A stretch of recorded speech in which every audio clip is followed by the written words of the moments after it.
నచ్చిన కథ, నచ్చిన క్యారెక్టర్, ఇకపై రీమేక్ చేసే ఛాన్స్ లేదు. సీక్వెల్ కంతకంటే స్కోప్ లేదు. అందుకే మెగాస్టార్ తెగ ఫీల్ అవుతున్నాడు. అదేంటి, ఎవరైనా రూల్స్ పెట్టారా అంటే అలా అని కాదు, కానీ లూసిఫర్ 2 ట్రైలర్ రిలీజ్ తర్వాత మెగాస్టార్ ఇదే ఫీల్ అయి ఉంటారు అనేది ఇండస్ట్రీ వర్గాలు చెప్పుకొస్తున్నమాట. మెగాస్టార్ బంపర్ ఆఫర్ ను మిస్ చేసుకున్నాడు అనేది స్వయంగా ఫ్యాన్స్ చెప్పుకునే మాట. కొద్ది గంటల క్రితం యూట్యూబ్ లోకి వచ్చిన లూసిఫర్ 2 ట్రైలర్ పాన్ ఇండియాను షేక్ చేస్తోంది.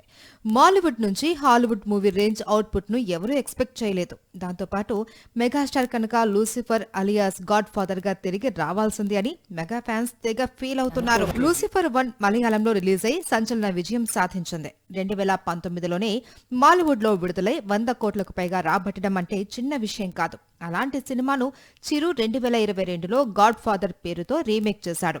ఇదంతా ఆల్రెడీ తెలిసిన స్టోరీనే. లూసిఫర్ సీక్వెల్ ను ఏకంగా పాన్ ఇండియా రేంజ్ లో ప్లాన్ చేశాడు దర్శకుడు మాలీవుడ్ స్టార్ పృథ్వీరాజ్ సుకుమారన్.